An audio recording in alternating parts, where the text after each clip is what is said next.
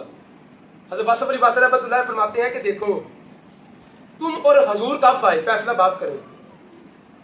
جب کچھ نہیں تھا نا تو تب حضور کا نور تھا. حدیث پڑھی ہے. اور پھر ایک واضح حدیث ہے حضرت جو غالباً جابر نے پوچھا یا رسول اللہ کہ یہ ارض و سما سے پہلے کیا تھا؟ خدا تھا. میں خدا تھا. پھر فرمایا کہ ایک خدا تھا اور ایک میرا نور تھا. وہ بڑی ایک تفصیل ہے. پھر اس کی تقسیم ہوئی نور کی ہوتی بڑا یہ جو کائنات بنی. ایک اور حدیث ہے اس کے اندر حضور سے پوچھا کہ حضور اب کب سے نبی ہیں؟ تو حضور نے فرمایا جب آدم مٹی اور پانی کے بین تھے درمیان تھے یا آدم کا خمیر ابھی گوندا جا رہا تھا تو میں اس وقت بھی نبی تھا. بابا جی واصف صاحب فرماتے ہیں کہ نبی پاک کی پیدائش نور کی تخلیق تو اس دنیا سے بننے سے پہلے ہو چکی اور میں اور آپ تب آئے جب دنیا بن گئی. تو تم کیسے کہہ سکتے ہو حضور اور ہم ایک ہیں؟ وہ جو ہے ان کی وجہ سے کائنات تخلیق ہوتی ہے. وہ ہے مسبب, وہ ہے سبب والے. ان کے سبب کی وجہ سے کائنات بنتی ہے اور ان کی وجہ سے ہم دنیا میں آتے ہیں. تو پھر یہ کہنا کہ حضور تو جب حضور اور عام امتی ایک جیسا نہیں تو حضور کے والدین بھی امت سے جدا ہے. ان کی شان بھی جیسے حضور امت سے جدا ہے نا ویسے حضور کے والدین بھی امت سے جدا ہے. اور پھر یہ کہنا کہ انہوں نے کلمہ نہیں پڑھا. یہ اوپر کلمہ نہیں پڑھا. سن لیں اس کے اوپر مسئلہ سنیں. وہ دور تھا فطرت کا دور. یہ وہ دور ہے کہ جس کے اوپر کسی نبی نے اعلان نبوت نہ کیا ہو. اور اگر اس دور کے لوگوں کا صرف اتنا یقین ہو کہ اللہ ایک ہے اور وہ دنیا سے اس عقیدے پر چلا جائے تو وہ مومن ہے, مسلمان ہے. وہ فطرت کا دور تھا. اور حضور پاک کی پیدائش کب ہوئی؟ جب حضرت عبداللہ دنیا میں نہیں تھے. اور جب میرے آقا مبارک کی عمر کچھ سال ہوئی تو والدہ بھی دنیا سے چلی گئی. دادا بھی آپ کو دنیا سے جب 8 سال کی عمر میرے حضور کی تو دادا بھی چلے گئے. اور یہ سارے اللہ کو ماننے والے تھے. تو ان کے مومن ہونے کے لیے یہ دلیل کافی ہے کہ یہ اللہ کو مانتے تھے کیونکہ ان کے دور میں کسی نبی نے اعلان نبوت نہیں کیا. تو علماء کہتے ہیں, صوفیہ کہتے ہیں کہ ظالموں جب حضور نے تو اعلان نبوت کیا 40 سال میں تو والدین تو آپ کو اس وقت پردہ فرما چکے تھے. اور ایک بات یہ جو کعبہ ہے اس کی ڈیوٹی کس کو دی ہے؟ حضور کے خاندان کو, حضرت ہاشم کو. اور ایک حدیث سنا کے عقیدہ ختم نبوت کے بارے سے بات کروں گا. حضرت عباس فرماتے ہیں جو حضور کے چچا ہیں. ادب دیکھو کہ عباس کا ادب کیا ہے. پوچھا گیا کہ عباس بتاؤ حضور بڑے کیا؟ فرمایا بڑے تو حضور ہی ہیں لیکن میں ان سے کچھ پہلے پیدا ہوا ہوں, 2 سال پہلے پیدا ہوا ہوں. یہ نہیں کہا کہ میں 2 سال بڑا ہوں حضور سے. یار اگر ادب سیکھنا ہے تو حضور کے چچا جان سے سیکھ لو, حضرت عباس سے سیکھ لو. وہی حضرت عباس کہتے ہیں کہ حضور نے فرمایا کہ اللہ نے جب تخلیق کی نا تو اللہ نے تمام جو بہترین مخلوق تھی اس کی 2 جماعتیں بنائی. ان 2 جماعتوں میں سے جو سب سے اچھی جماعت تھی نا اس میں سے میرا قبیلہ, پھر اس میں سے قبیلے چنے. اس میں سے جو سب سے اچھا قبیلہ تھا اس قبیلے میں سے اللہ نے ہمارا کہ نہیں کہ مجھے چنا, میرے قبیلے کو چنا. اور پھر وہاں سے اللہ نے قبیلے میں سے جب اللہ نے چنے گھر چنے تو اللہ نے سب سے بہترین گھر ہاشم کو چنا. حضور فرماتے ہیں کہ میں تم سے تخلیق میں بھی سب سے بہتر ہوں اور میں اپنے خاندانی وجاہت میں بھی تم سے سب سے بہتر ہوں. جب حضور خود کہتے ہیں میں تم سے سب سے بہتر ہوں تو پھر یہ علاقے پھرنا کہ بشر ہادہ جو آج پڑھتے ہیں کہ میں تمہارے سے بشر ہوں, میں تمہارے سے بشر ہوں, میں تمہارے سے بشر ہوں. دین سنی شاہ صاحب نے ایک بڑا اس کے اوپر عجیب نقطہ پیش کیا. فرماتے سنو پوائنٹ سنو. فرماتے ہیں جب حضور یہ کہتے تھے کہ میں تمہارے سے بشر ہوں تو حضور یہ سوال کرتے تھے کیا میں تمہارے سے بشر ہوں, میں تمہارے سے بشر ہوں.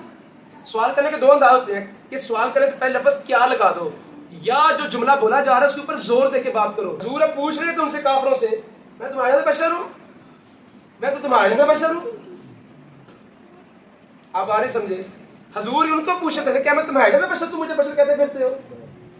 جن کی خوراک ماں کے پیٹ میں صاف ستھری خوراک خدا نے دی ہو وہ تمہارے سے بشر کیسے ہو سکتے ہیں؟ وہ صورت میں نظر بشر آتے ہیں, حقیقت حضور کی بشر نہیں, صورت بشری ہے. کیوں بشری ہے؟ حضور نے یہ وجہ بھی اللہ نے قرآن میں بیان فرمائی کہ اے محبوب ان کو کہہ دو. یہ اعتراض کافروں نے کیا تھا کہ آپ تو ہم جیسے ہیں, آپ تو ہم جیسے ہیں. اچھا تو اللہ نے کہا محبوب ان سے پوچھو اگر تم انسان نہ ہوتے, تم بشر نہ ہوتے, تم جن ہوتے, فرشتے ہوتے تو تمہاری ہدایت کے لیے جن آتے, فرشتے آتے. تم بشر ہو تو بشر کو بھیجنا تھا لیکن کون سا بشر ہے؟ جو سید البشر ہے, جو سید البشر ہے کہ جن کے پسینے کی خوشبو سے ولی بنتے ہیں, جن کے پسینے کی خوشبو سے گلاب کی جو خوشبو مہکتی ہے. اور ان کے حوالے سے کوئی بات کر جائے یہ ساری باتیں میں نے حضور کیوں کی؟ کیونکہ آج ضرورت ہے کہ حضور کی بات کی جائے، اپنے بچوں کو حضور کی محبت سکھائیں۔ لیکن آج مسئلہ کیا ہے کہ آج یوٹیوب کا دور ہے، سوشل میڈیا کا دور ہے، ہر مولوی صرف ویوز لینے کے لیے کہ میرے ہزاروں لاکھوں سبسکرائبر ہوں، لوگ مجھے دیکھیں، جو منہ میں بات آتی ہے حضور کے بارے میں کر دیتا ہے۔ ایک بندہ مجھے کہنے لگا، میرا کولیگ تھا جب میں جاب کرتا ہوں، کہنے لگا کہ کوئی بات کرتے کرتے کہتا جی حضور تو 40 سال کے بعد نبی بنے ہیں۔ میں نے کہا معذرت، حضور 40 سال کے بعد نبی نہیں بنے، حضور نے 40 سالوں کے بعد اعلان نبوت کیا ہے۔ جس طرح میں نے فلیکس لگائی ہے نا پیچھے محفل کی، محفل کا ارادہ سال پہلے سے تھا، محفل کا ارادہ سال پہلے سے تھا، لگائی کب ہے؟ آج لگا دی۔ حضور نبی کب تھے؟ جب آدم مٹی اور پانی کے درمیان تھے۔ کیا حضور کا بھی نہیں پتا میں نبی ہوں؟ یہ کہتے ہیں 40 سال کے بعد حضور کو پتا لگا میں نبی ہوں۔ ہم کہتے ہیں، اب ایک اور مسئلہ سن لیں، ہمارا عقیدہ کیا ہے؟ نماز کب فرض ہوئی امت پہ؟ شب معراج پہ نماز کب فرض ہوئی ہے؟ آپ سے سوال ہے، اب ذرا دماغ حاضر رکھ کے بیٹھیے گا۔ نماز فرض ہوئی شب معراج پہ، تو حضور نے جو اقصیٰ میں نبیوں کی نماز پڑھائی وہ کیا تھی؟ یار سبحان اللہ کا نہیں بھی سمجھ گئے؟ سبحان اللہ۔ نماز فرض ہوتی ہے، تحفہ ملتا ہے معراج پہ۔ حدیث بری پڑی ہے کہ حضور نے مسجد اقصیٰ میں تمام نبیوں کی امامت کروائی ہے، تو وہ کروائی تھی، وہ کیا تھی بھائی؟ وہ بھی نماز ہی تھی نا، امت کے لیے نماز آتی شب معراج پہ۔ یہ عقیدہ میرے مرشد نے اس دفعہ بتایا ہمیں۔ جیسے یہ نہیں کہ نماز اس دن اتری جب حضور اترے معراج سے، نہ نماز پہلے بھی تھی، نماز پہلے بھی تھی، حضور پڑھتے تھے۔ امت کے لیے اعلان کیا، محبوب جاؤ اب امت کو کہہ دو نماز پڑھے، اب امت کو کہہ دو۔ جیسے یہ مسئلہ ہے نا کہ نماز پہلے تھی لیکن اعلان بعد میں کیا گیا، حضور نبی پہلے ہی تھے، اعلان بعد میں کیا۔ کیوں؟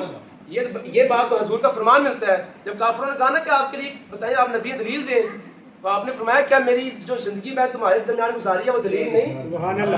خدا نے وہ محبوب کی 40 سالہ زندگی بغیر باپ کے، بغیر ماں کے، بغیر دادا کے بتایا کہ دیکھو اس معاشرے کے اندر جہاں جوا تھا، شرک تھا، اس سب کے باوجود میرا محبوب پاک رہا، طیب رہا، طاہر رہا، یہ ہمیشہ کے لیے منزہ رہا۔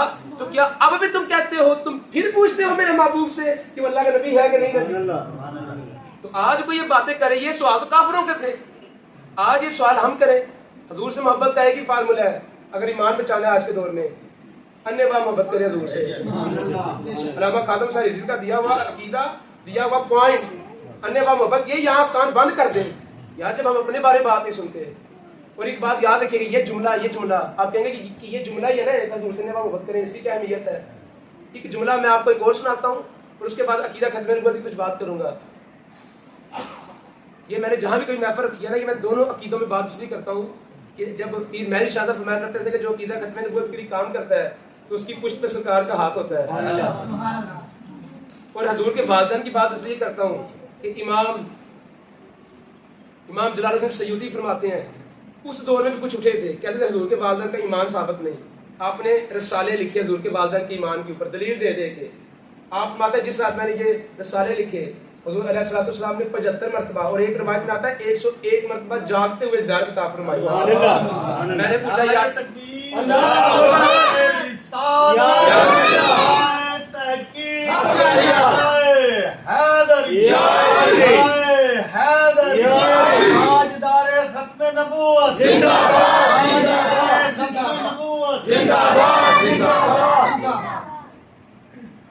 حضور خوش ہوتے ہیں جہاں پہ حضور کے والدین کی بات کی جائے، اور میں کرتا چلا آ رہا ہوں، اور جو کچھ میرے پاس ہے نا، کچھ لفظ سنا رہا ہوں، کچھ بول رہا ہوں، تو یہ محض حضور کا آپ کی نگاہ کرم ہے، آپ کا فضل ہے، آپ کی رحمت ہے، اور کچھ نہیں۔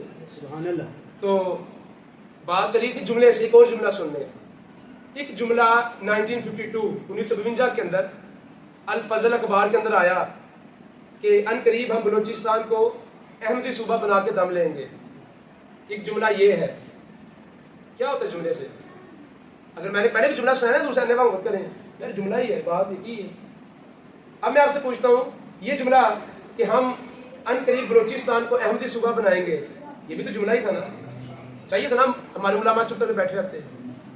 پھر انہوں نے ایک اور سٹیٹمنٹ دی اخبار میں جن کی بات کروں گا سمجھ گئے ہوں گے، میں قادیانیوں کی بات کروں، مرزائیوں کی بات کروں جو حضرت خاتم النبیین نہیں مانتے۔ ایک اور جملہ انہوں نے دیا اخبار میں، اشتہار دیا، انہوں نے کہا ان قریب ہم فتح یاب ہوں گے، کیونکہ فوج کے اندر ہماری بہت زیادہ طاقت ہے، قوت ہے، یہ دو جملے تھے، یہ بعض اسی کا توجہ سنے کہ عقیدے کی بات، ایمان کی بات، جہنم اور دوزخ کا فیصلہ لوگ تو کہتے ہیں نا بعد میں ہوگا، پل صراط پہ گزر بعد میں ہوگا. میں حلفاً کہتا ہوں اس دنیا میں ہی پل صراط ہے جہاں سے آپ گزر رہے ہو، یہیں دوزخ اور بہشت کا فیصلہ ہونا ہے. بابا جی بات صاحب فرماتے تھے فیصلہ یہاں سے ہو کے جائے گا، جو جنتی ہے وہ جنتی ہے، جو دوست کی ہے وہ دوست کی ہے. تو یہ عقیدہ وہ عقیدہ جو پل صراط ہے، یہی صراط مستقیم اور یہی پل صراط ہے. ہلکے سے ہلے تو نیچے آگ ہے. یہ دونوں جملے دیے، یہ دو جملے سن کے غیرت مند سید گولڑا شریف کے سجادہ نشین پیر سید غلام محی الدین المعروف بابو جی سرکار رحمۃ اللہ تعالیٰ علیہ، جو ولی ہوتا ہے حضور کا فرمان ہے کہ اس کے نور فراست سے خوف کرو کیونکہ اللہ کے نور سے دیکھتا ہے. شاہ صاحب نے سارے علماء اہل سنت کو اکٹھا کیا، تمام جو مکاتیب فکر تھے ان کو اکٹھا کیا، لاہور کے اندر کانفرنس رکھی، اس کے اندر حضرت علامہ ابو الاسناد قادری رحمۃ اللہ تعالیٰ علیہ کو سرپرست بنایا گیا اس تحریک ختم نبوت کا جو 1952 کے اندر شروع ہوئی. وہ تحریک چلتی گئی، وہ تحریک چلتی گئی، چلتے چلتے مال روڈ کے اوپر 10,000 لاشیں بھی ہم نے قبول کی. وہ تحریک چلتی رہی، ہمارے قائدین نے صحبت سکھر جیل کی صحبتیں برداشت کی. وہ تحریک چلتی رہی، پھانسیوں کے فیصلے بھی ہوتے رہے. عبدالستار خان یاری صاحب کو آرمی نے کہا کہ پھانسی پہ لگا دیا جائے، کیوں؟ کیونکہ ختم نبوت کی بات کرتے ہیں. یہ دو جملے تھے جس نے تحریک کو جنم دیا. سارے اپنے جو تھے بیگانے ہو گئے، بیگانے اپنے ہو گئے. ایسے ہوتا ہے، جو دشمن ہے وہ دوست ہو گئے، جو دوست ہے وہ دشمن ہو گئے. کبھی 1953 کی اگر آپ تاریخ پڑھ کے دیکھیں ختم نبوت کی، آج بڑا آسان ہے کہنا تاجدار ختم نبوت زندہ باد، بہت آسان ہے. لیکن جب میں نے تاریخ پڑھی تو آنسو گر رہے تھے میرے. ان ماؤں کی جگروں کو سلام جنہوں نے بیٹے پیش کیے تاریخ کے لیے. سید احمد خلیل احمد قادری رحمۃ اللہ علیہ جو ابو الاسناد کے بیٹے تھے. آپ کہتے ہیں جب میں جیل میں تھا، ہمیں جیل میں لے گئی فوج، کرفیو لگ گیا. جب جیل میں لے کر گئے تو وہاں پہ 9 سال کا بچہ بھی جیل کے اندر تھا. قصور کیا تھا کہ وہ کہہ رہا تھا تاجدار ختم نبوت زندہ باد. سوچو وہ منظر، صرف 1-2 منٹ کے لیے سوچے کہ 1953 کا دور ہوتا، مال روڈ ہوتی، کرفیو لگا ہوتا، اور جو باہر نکلتا فوج اس کو فائر کر دیتی، اور تاجدار ختم نبوت لگاتے تو آپ کو شہید کر دیتا. کیا آپ نعرہ لگاتے؟ آج اگر عقیدہ ملا ہے نا، اس عقیدے کی آپ قدر کیجئے. آج صرف جو چند پیسوں کے، چند ٹکوں کے لیے لوگ مرضی ہو جاتے ہیں. ایک سوال کیا گیا، ایک اخبار کا سوال ہے، آپ سے میرا سوال ہے. وہ کہتے ہیں کہ ایک پولیس والا تھا، اس نے کھانا کھایا ایک ڈاکو کے ساتھ. ان کے محکمے کو پتہ لگ گیا کون سا جو ڈاکو دوست ہو، اس کا ڈاکو دوست ہو. کھانا کھایا ہوٹل میں، کھانا کھانے کے بعد اس کے خلاف پڑ لگی، نوکری سے برخاست کر دیا گیا. اس نے کہا تو نے ڈاکو کے ساتھ کھانا کھایا ہے. یار سوال اس بندے کا یہ تھا کہ اگر عام ڈاکو کے ساتھ کھانا کھاؤ تو نوکری سے برخاست، عہدے سے برخاست، تو اگر حضور کے جو ختم نبوت کے ڈاکو ہیں ان کے ساتھ کھانے کھاؤ، ان کی شادیوں پہ جاؤ، ان سے مل ملاپ کرو، اور پھر کہو جی مولویوں کے مسئلے ہیں. خدا کی قسم عقیدہ ختم نبوت کے لیے میرے حضور نے قسم اٹھا کے فرمایا اس جہان میں کوئی ایسی چیز نہیں جو یہ نہ جانتی ہو کہ میں اللہ کا رسول ہوں. حضور نے قسم اٹھا کے فرمایا کہ ہر چیز جانتی میں اللہ کا رسول ہوں. سوچو کیا منظر ہوگا، کس کیفیت میں حضور نے کہا ہوگا انا خاتم النبیین لا نبی بعدی. پھر بھی لوگوں سمجھ نہ آئے. پیر نصیر الدین شاہ صاحب کا سن 2008 کا کلپ سن لیں. وہ کہتے ہیں کہ 9 کروڑ، یہ قادیانیوں کا جو ٹی وی چینل ہے وہ انٹرنیٹ پہ لائیو چلتا ہے. ان کی رپورٹ تھی سن 2008 کی کہ 9 کروڑ قادیانی دنیا میں ہوئے. یار 9 کروڑ قادیانیوں کا مطلب کہ 9 کروڑ منکر ڈاکو جو حضور کا نبی نہیں مانتے، خاتم النبی جی نہیں مانتے. لیکن مسئلہ کیا ہے، ہمارے پاس ٹائم نہیں ہے کہ ہم حضور کی ختم نبوت کا عقیدہ بچوں کو بتا سکیں. اور اس بات کو مولوی کی طرف لے کے، یہ تو مولویوں کا مسئلہ ہے، ہمارا تو مسئلہ ہی نہیں ہے. اللہ نے یہ نہیں پوچھنا قبر میں کھیت اچھی ہوئی تھی، کھیتی اچھی ہوئی تھی، فصل کو جو کھاد لگایا تھا ٹائم پہ. خدا یہ ضرور پوچھے گا کیونکہ حضور کا حدیث ہے، فرمان ہے کہ 3 چیزیں اپنی اولاد کو ضرور سکھاؤ. فرمایا قرآن کی محبت، دوسرا فرمایا میری اہل بیت کی محبت، تیسرا فرمایا مجھ محمد کی محبت. خدا پوچھے گا بتاؤ کیا اس بیٹے کو سکھایا تھا کہ حضور کے بعد بیٹا نبی کوئی نہیں، حضور کے بعد رسالت ختم، نبوت ختم، باپ بند، حضور ہی خاتم النبی جین ہے. لیکن وقت ہی کوئی نہیں. ہمارے دور میں افسوس کی بات، ہمارے کالج میں ہمیں جس استاد نے پڑھایا اس کو تو استاد کہنا بھی توہین ہے استاد کی، وہ مرزئی تھا. اور مرزئیوں کو سب سے تکلیف کس سے ہوتی پتہ ہے آپ کو؟ علامہ اقبال سے. میں آپ کو ایک بات بہت طویل جاری ہے، ایک بات سناؤں گا صرف درد دل کے لیے. ہاتھ جوڑے گزارش کروں گا کہ کبھی بھی اقبال کے حوالے سے بات نہ کیجیے گا. آپ اقبال کے پاؤں کو جو درد لگی ہے، گرد، اس گرد کو نہیں پہنچ سکتے. اس نے ہمیں کیسے پتہ لگا وہ مرزئی ہے؟ اس نے کہا وہ تھا اس دن 9 نومبر تھی اقبال ڈے تھا. ہم نے کہا سر ہمارے وہاں پروگرام ہو رہا ہے کہ یہ جو کالج کے اندر تو ہم چلے جائیں. اس نے کہا اقبال کیا تھا؟ کچھ بھی نہیں تھا. آپ کیسے اقبال کرتے؟ اقبال نے خود ہی کی بات کی. اقبال کو عاجزی کی بات کرنی چاہیے تھی. اقبال تو کہتا ہے کہ اپنے آپ کو دیکھو, وہ تو خود ہی کی بات کرتا ہے. لہذا نہ جاؤ, لہذا نہ جا سکے. پھر میں نے تحقیق کی, پتہ لگا کہ یہ مرزئی اقبال کے خلاف ہے, کیونکہ مرزئیوں کے بارے میں اقبال یہ الفاظ آپ کے الفاظ موجود ہے تحریک کے اندر. آپ نے کہا تھا کہ مرزئی اسلام کے بھی غدار ہے اور پاکستان کے بھی غدار ہے. لہذا وہ مرزئی اقبال سے محبت کیسے کر سکتے ہیں؟ آج آپ کی اسلاف کے حوالے سے یہ ملک بنا دیا جی. اقبال کو ایسی خواب آ گئی, اقبال نے سانو جناب الگ کر دیتا. یہ ملک خدا کی قسم کھا کے کہتا ہوں, یہ مسجد خدا کا گھر ہے, قسم کھا کہتا ہوں یہ ملک رسول پاک نے خود بنوایا ہے. یہ محمد علی جناح 1939 میں جا چکے تھے مایوس ہو کے پاکستان یہ جو بنے صغیر سے. انہوں نے کہا کہ نہیں یہ قوم نہیں بن سکتی. علامہ اقبال نے سونا خط لکھے کہ واپس آ جائیں واپس آ جائیں واپس آ جائیں, لیکن آپ واپس نہیں آئے. جب واپس آئے نا تو آپ نے اپنے سیکرٹری کو وجہ بتائی کہ میں واپس کیوں آیا ہوں, وجہ بتائیے. تو ساتھ کہا کہ جب میں مر جاؤں تو یہ بات دنیا میں یعنی پھر کبھی کسی کرنی, مرنے کے بعد کبھی زندگی میں نہیں کرنی. لہٰذا جب فوت ہوئے سیکرٹری نے بات کھول دی. وہ کہتے ہیں کہ لوگ سمجھتے ہیں کہ میں اقبال کے خطوں پر آیا ہوں. نہیں, فرمایا میں لیٹا ہوا تھا انگلینڈ کے اندر, برطانیہ کے اندر اپنے پلنگ پہ, میرا پلنگ ہلا. یہ نوائے وقت نے پورا واقعہ اخبار کے اندر شائع کیا. کہتے میرا پلنگ ہلا, کسی نے کہا اٹھو جلدی کرو, ہولی پرافٹ تشریف لا رہے ہیں صلی اللہ علیہ وسلم, نئی بات تشریف لا رہے ہیں. حضور پاک تشریف لائے. اب کیا کہتے ہیں, میں ہاتھ بات کے, میں کہا اب یہ ساری گفتگو انگلش میں ہوئی, یہ ساری گفتگو انگلش میں ہوئی ہے. وہ کہتے ہیں کہ میں نے ہاتھ جوڑے, پیس بھی پونی حکم کرے. تو آپ نے فرمایا کہ محمد علی جناب واپس بر صغیر چلے جاؤ اور پاکستان بناؤ. وہ کہتے ہیں کہ لوگ سمجھتے ہیں میں اقبال کے خطوں میں واپس آیا. فرمایا نہیں, میں اقبال کے خطوں میں واپس نہیں آیا. اگر واپس آنا تو پہلے پہ آ جاتے, دوسرے پہ آئے تھے. اقبال نے 16 خط لکھے, نہیں آئے. بیچنے والی ہستی رسول پاک کی تھی. آج یہ ملک نہیں پاک کا بنا ہوا ملک ہو, اس ملک کے بارے میں بکواس کی جا رہی ہوگی, یہاں پہ یہ ہو جائے گا, وہ ہو جائے گا, وہ ہو جائے گا. آج کے دور میں میرے بھائی کوئی غریب نہیں ہے. غریب کون ہے؟ بابا جی فاضل فرماتے ہیں غریب وہ ہے کہ جس کی خواہشات اس کی آمدنی سے زیادہ ہوں, وہ غریب ہے. میں 1 کروڑ روپیہ کماتا ہوں نا, اگر میری خواہش 1.5 کروڑ والی ہے, میں غریب ہوں. تو میں جس کی خواہشات اس کی آمدنی سے کم ہے وہ امیر ہے. میں 20,000 کماؤں, خواہشات 15,000 والی ہیں, تو میں امیر ہوں. آپ نے گاڑی کو سمجھا ہے, آپ نے بنگلے کو سمجھا کہ یہ امیری ہے. آپ کو تو امیر اور جو عام غریب بندے کا فرق ہے نہیں پتا. ہمیں تو اس کی جو ڈیفینیشن کا ہی نہیں پتا. صوفیہ کی تعریف کہتے ہیں کہ امیر وہ ہے جو مرتے وقت نئی پاک کی محبت لے کر مر جائے, اور غریب وہ جو سینہ حضور کی محبت سے کھائی لے کر مرا. آج سوچو بیٹھ کے, آج یوٹیوب پہ یہی ہے امیر ہونے کے طریقے, امیر ہونے کے طریقے, باہر جانا ہے, باہر جانا ہے, باہر جانا ہے. کیا خدا یہاں کا خدا باہر خدا کوئی اور ہے؟ اسی پاکستان سے محبت کرنا ایسے ہی جیسے نئی پاک سے محبت کرنا. اور عقیدہ ختم نبوت اپنے بچوں کو سکھائیں, ان کو بتائیں, کیونکہ آپ کے آس پاس بہت کچھ یہ جو ہے جراثیم پھیلے ہوئے ہیں. لہٰذا اپنے بچوں کو بتا کر مرے. وصیت یہ کر کے جائیے, وصیت نہ کرو بیٹا یہ مرلہ تیرا, یہ قلعہ تیرا. کیا بچے سب کچھ تیرا, لیکن تو حضور سے نبھا محبت کر کے مری.